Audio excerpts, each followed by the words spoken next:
नमस्कार, मैं हूं आपके साथ आस्था कौशिक। नेम प्लेट पर सुप्रीम कोर्ट में हुई सुनवाई। अंतरिम रोक का आदेश बरकरार है और सुप्रीम कोर्ट ने उत्तराखंड और एमपी सरकार को जवाब दाखिल करने को कहा है। तो इस वक्त की बड़ी खबर, एक हफ्ते में जवाब दाखिल करने को कहा गया है। नाम लिखने के लिए मजबूर नहीं किया जा सकता, ये सुप्रीम कोर्ट ने एक बार फिर से स्पष्ट कर दिया। अपनी मर्जी से दुकानदार लिख सकते हैं नाम। प्रशासन की तरफ से कोई भी ऑर्डर, उस पर अंतरिम रोक बरकरार रहेगी।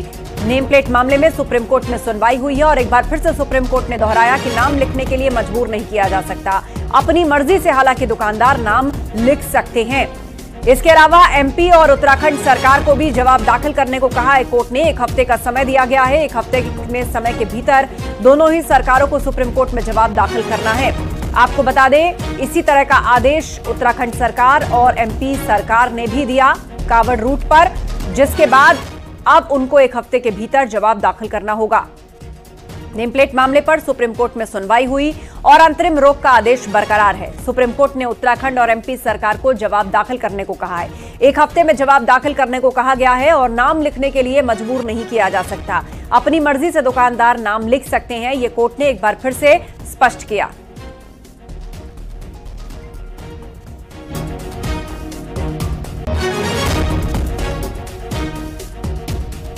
तो नेम प्लेट विवाद पर सुप्रीम कोर्ट में सुनवाई हुई है।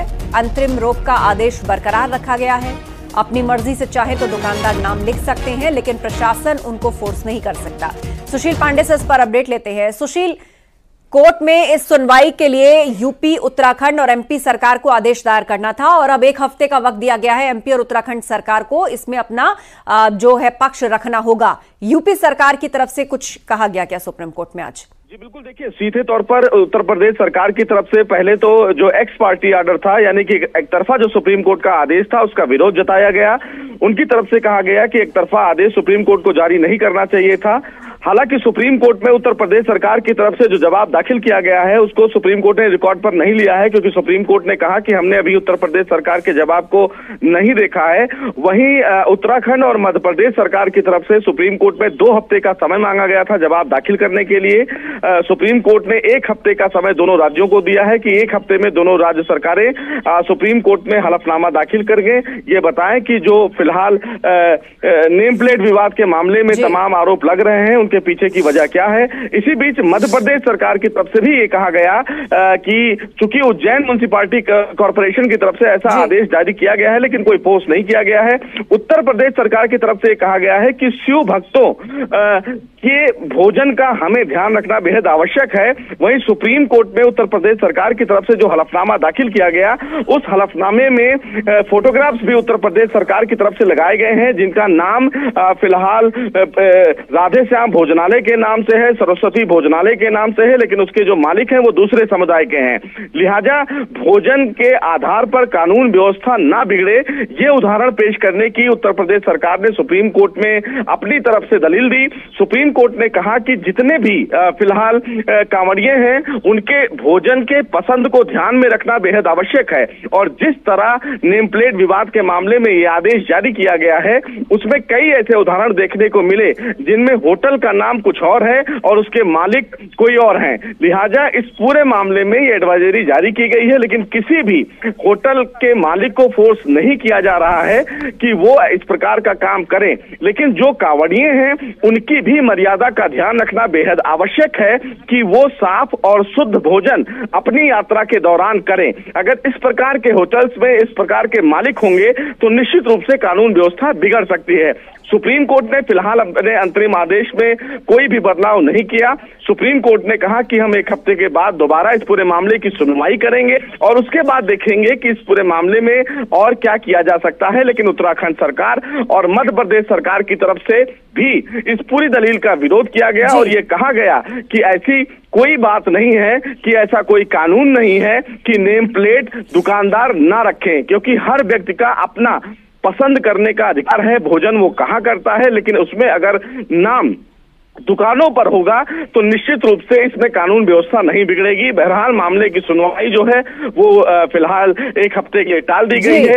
1 हफ्ते के बाद दोबारा सुप्रीम कोर्ट इस पूरे मामले में सुनवाई करेगा, जब उत्तराखंड सरकार और उसके साथ साथ मध्य प्रदेश सरकार अपना जवाब सुप्रीम कोर्ट में दाखिल कर देंगे। बिल्कुल, आप नजर बनाए रखें सुशील। जानकारी के लिए फिलहाल आपका बहुत शुक्रिया।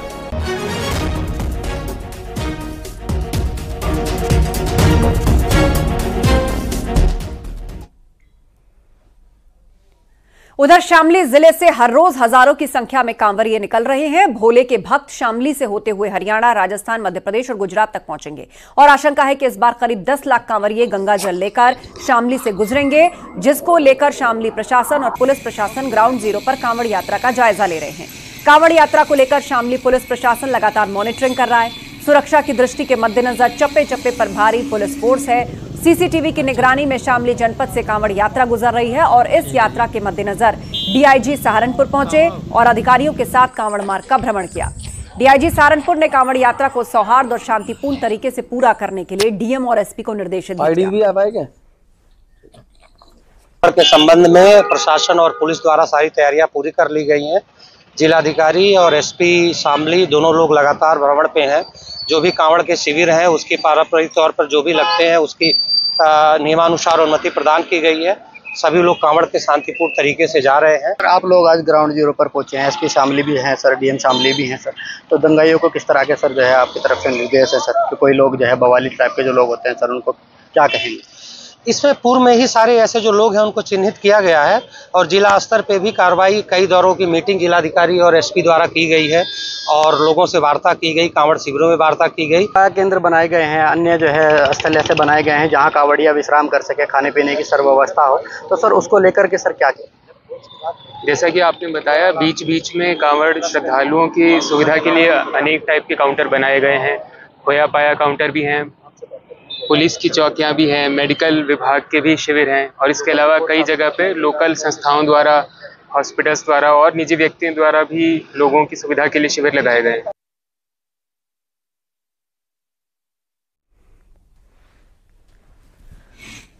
तो अधिकारियों ने भी व्यवस्था का निरीक्षण किया है। कांवड़ यात्रा को लेकर प्रशासन सख्त है। कांवड़ियों को कोई परेशानी ना हो, किसी प्रकार की कोई अप्रिय घटना ना होने पाए, इसे लेकर आला अधिकारी खुद भी ग्राउंड पर नजर आ रहे हैं।